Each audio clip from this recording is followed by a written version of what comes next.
Hello friends, ನಮಸ್ಕಾರ ಎಲ್ಲರಿಗೂ. Welcome to quality pillar channel.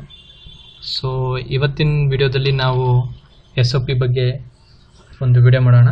So what is SOP, why SOP is needed and how to make SOP with an example, ಇದ್ರ ಬಗ್ಗೆ ಇವತ್ತಿನ ವಿಡಿಯೋದಲ್ಲಿ ನಾವು ನೋಡೋಣ. So first of all I would say sorry to all. So ತುಂಬ ದಿನದಿಂದ video ಮಾಡೋಕ್ಕಾಗಿದ್ದಿಲ್ಲ, so due to some personal reason.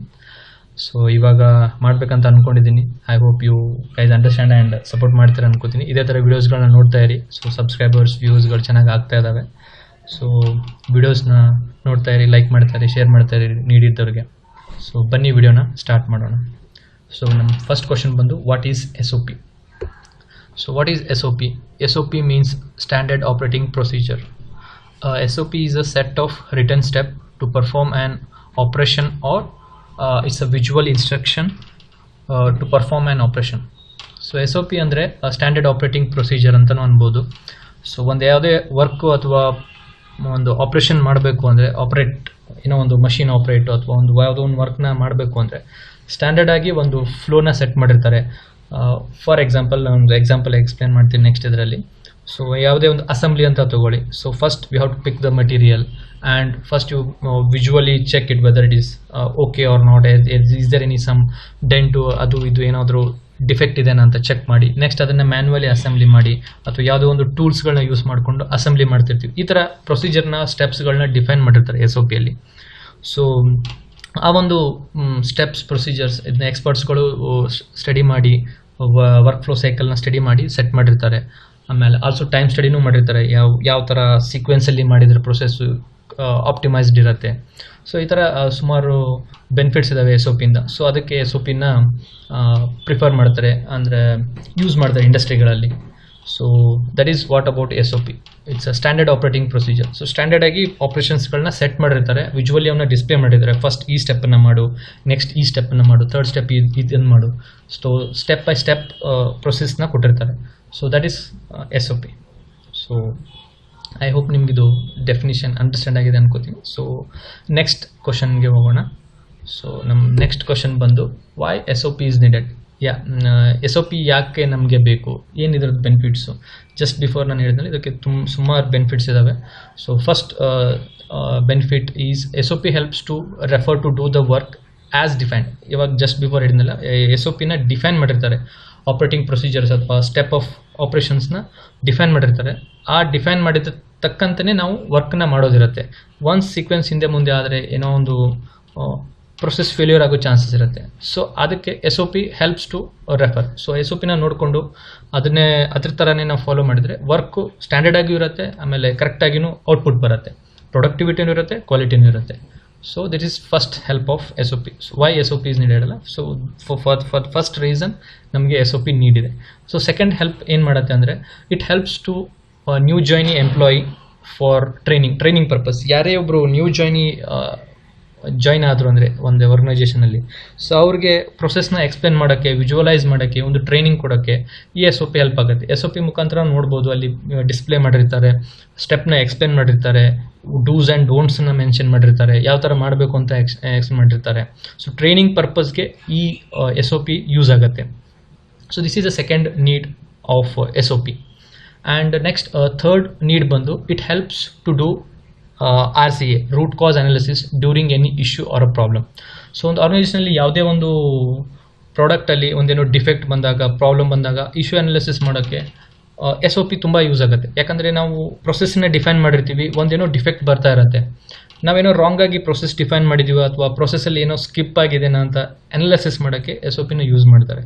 So ಇದನ್ನು ಆ್ಯಸ್ ಅ ಇಂಪ್ರೂವೈಸ್ ಮಾಡೋಕ್ಕೂ ಯೂಸ್ ಮಾಡ್ತಾರೆ.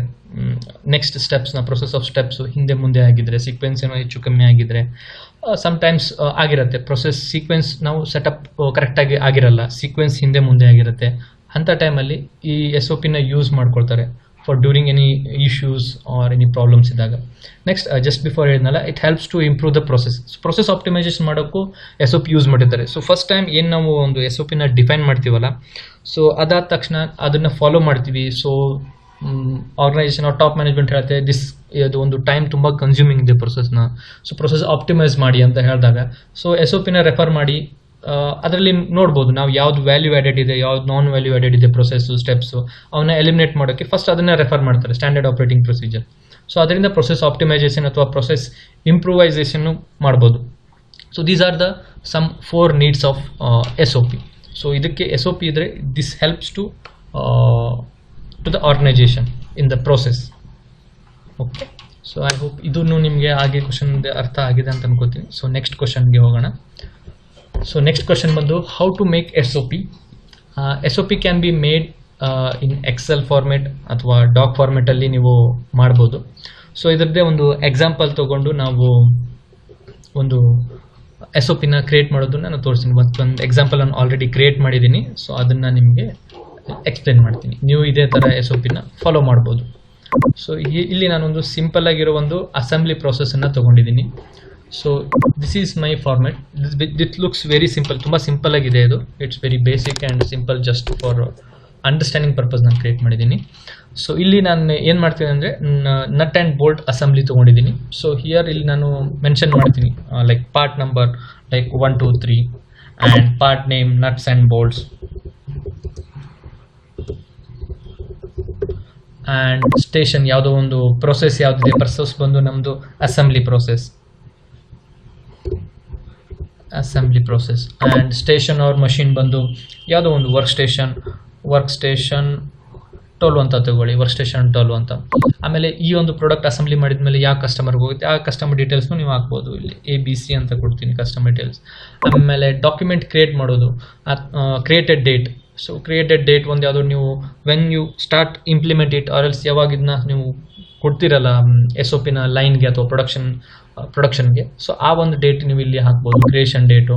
ಆಮೇಲೆ ಡಾಕ್ಯುಮೆಂಟ್ ನಂಬರ್ ಒಂದು ಕೊಡಿ, ಯಾವುದೇ ಒಂದು ರೆಫರೆನ್ಸ್ಗೆ 1 2 3 4 ಅಂತ. ಆಮೇಲೆ document revision 0 1. So first time ಇದು ಇನಿಷಿಯಲ್ ಇದ್ದಾಗ ಇದನ್ನ ಕೊಡ್ತೀರಾ, ನೀವು ಕೊಟ್ಟ ಮೇಲೆ ಪ್ರೊಡಕ್ಷನ್ ಅವರು ಅದನ್ನ ಯೂಸ್ ಮಾಡ್ತಾರೆ. ಅದಾದಮೇಲೆ ಅವ್ರಿಗೇನೋ ಸ್ವಲ್ಪ ಡಿಫಿಕಲ್ಟಿ ಆಗುತ್ತೆ ಪ್ರೊಸೆಸ್ಸಲ್ಲಿ. ಅವಾಗ ಇದನ್ನ ಮತ್ತೆ ಫರ್ದರ್ ಇಂಪ್ರೂವ್ಮೆಂಟ್ ಮಾಡುವಾಗ ಅವಾಗ ನೀವು ಇಲ್ಲಿ ರಿವಿಷನ್ 1 ರಿವಿಷನ್ 2 ಅಂತ ಡಾಕ್ಯುಮೆಂಟ್ನ ಡಿಸ್ಟ್ರಿಬ್ಯೂಟ್ ಮಾಡ್ಬೋದು. ಸೊ ಇಲ್ಲಿ ನಾನು ಯಾವ ಥರ ತೊಗೊಂಡಿದ್ದೀನಿ ಅಂದರೆ ಸಿಂಪಲ್ ಅಸೆಂಬ್ಲಿ ತೊಗೊಂಡಿದ್ದೀನಿ. ಸೊ ಈ ಅಸೆಂಬ್ಲಿಯಲ್ಲಿ ನಾನೇನು ಮಾಡ್ತಾ ಇದ್ದೀನಿ ಅಂದರೆ ನಟ್ಸ್ ಆ್ಯಂಡ್ ಬೋಲ್ಟ್ಸ್ನ ಟೈಟ್ ಮಾಡೋ ಒಂದು assembly process. So my first process ಬಂದು take 2 nuts and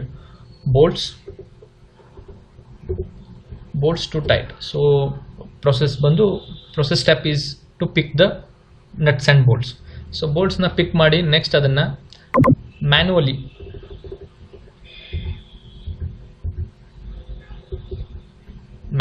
pre tighten ಮಾಡ್ತಾ ಇದ್ದಾರೆ. ಸೊ ಒಂದು ನೋಡ್ಬೋದು ಅಸೆಂಬ್ಲಿಯಲ್ಲಿ ಜಸ್ಟೇ ಒಂದು ಮ್ಯಾನುವಲಿ ಪ್ರೀ ಟೈಟ್ ಮಾಡಿ ನಟ್ಸು ಬೋಲ್ಟ್ನ ಜಾಯಿಂಟ್ ಮಾಡಿದ್ದಾರೆ. ನೆಕ್ಸ್ಟು ಥರ್ಡ್ ಸ್ಟೆಪ್ ಬಂದು ಸೀಕ್ವೆನ್ಸ್ ಆಫ್ ಪ್ರೊಸೆಸ್ ಬಂದು tight the nut with torque range with 50 Nm. So ಇಲ್ಲಿ ನಮ್ಮದು ಪ್ರೊಸೆಸ್ ಕೀ ಪ್ಯಾರಾಮೀಟರ್ ಇದೆ 50 Nm. This is related to quality. ಇದು 50 Nm ಕಮ್ಮಿ ಆದರೆ ಲೂಸ್ ಟೈಟ್ ಆಗುತ್ತೆ, ಆಮೇಲೆ ಹೈ ಟೈಟ್ ಆದರೆ ಬೋಲ್ಟ್ ಬ್ರೇಕ್ ಆಗೋ ಚಾನ್ಸಸ್ ಇರುತ್ತೆ. ಸೊ ಇದು ಒಂದು ಪ್ರೊಸೆಸ್ ಕೀ ಪ್ಯಾರಾಮೀಟರ್ ಅಂತಾರಲ್ಲ ಅದು. ಸೊ ಇಲ್ಲಿ ನಾನು ಏನು ಮಾಡ್ತಾ ಇದ್ದೆ ಮೆನ್ಷನ್ ಮಾಡಿದ್ದೀನಿ ಅಂದರೆ tight the nut with torque range at 50 N. So ನೀವು ಇದನ್ನು ಸ್ಟ್ಯಾಂಡರ್ಡ್ ಆಗಿ ಸೆಟ್ ಮಾಡಿದ್ದಾರೆ, 50 N ಮಾಡಬೇಕು ಅಂತ ಒಂದು ಸ್ಟ್ಯಾಂಡರ್ಡ್ ಆಗಿ ಒಂದು ಸ್ಟೇಟ್ಮೆಂಟ್ ಕೊಟ್ಟಿದ್ದೀರಾ. ಜಾಸ್ತಿನೂ ಮಾಡಬಾರ್ದು, ಕಮ್ಮಿನೂ ಮಾಡಬಾರ್ದು. ಓಕೆ, ಸೊ ಈ ಥರ ಆದಮೇಲೆ ಅದೊಂದು ಗೊತ್ತಾಗ್ಬಿಡುತ್ತೆ ಎಷ್ಟು ಟೈಟ್ ಮಾಡಬೇಕು ಅನ್ನೋ ಒಂದು ಕ್ವಾಲಿಟಿ ಬರುತ್ತೆ, ಕ್ವಾಲಿಟಿ ಪಾಯಿಂಟ್ ಆಫ್ ವ್ಯೂ ಬರುತ್ತೆ ಇದರಲ್ಲಿ. ಸೊ ಈ ಥರ ಮಾಡಿ ನೆಕ್ಸ್ಟ್ 4th ಸ್ಟೆಪ್ಗೆ ಅವ್ರು ಮಾಡಿರೋ ಟೈಟು ಕನ್ಫರ್ಮ್ ಇದೇನಾ ಇಲ್ಲ ಅಂತ ಒಂದು ಮಾರ್ಕ್ ಮಾಡಿದ್ದಾರೆ. So this is a very simple process step. So ಈ ಥರ ನೀವು ಒಂದು SOPನ ಕ್ರಿಯೇಟ್ ಮಾಡಿ ಕ್ರಿಯೇಟೆಡ್ ಬೈ, ಆಮೇಲೆ ರಿವೈಸ್ಡ್ ಬೈ ಅಥವಾ ರಿವ್ಯೂವ್ಡ್ ಬೈ, ಈ ಥರ ಮಾಡಿ next approved by. So product owners ಅಥವಾ ಡಿಪಾರ್ಟ್ಮೆಂಟ್ ಹೆಡ್ಸ್ ಇರ್ತಾರಲ್ಲ ಅವ್ರಿಗೆ ಈ ಥರ ಶೋ ಮಾಡಿ ಅವರಿಂದ ಅಪ್ರೂವಲ್ ತೊಗೊಂಡು ಇದನ್ನ ಡಿಸ್ಪ್ಲೇ ಮಾಡಿದರೆ ಇದನ್ನು ನೋಡಿ ಆಪ್ರೇಟರ್ಸ್ಗೆ ತುಂಬ ಹೆಲ್ಪ್ ಆಗುತ್ತೆ. ಸೊ ಇದು ಸ್ಟ್ಯಾಂಡರ್ಡ್ ಆಗಿ ನೀವು ಒಂದು ಪ್ರೊಸೆಸ್ನ ಸೆಟ್ ಮಾಡೋದಂಗೆ. So this will help to standardise the process. So ಇದಕ್ಕೆ ಸ್ಟ್ಯಾಂಡರ್ಡ್ ಆಪ್ರೇಟಿಂಗ್ ಪ್ರೊಸೀಜರ್ ಅಂತಾರೆ. ಆಮೇಲೆ sometimes it is also called sequence of operations ಅಂತಾರೆ. Okay, so this is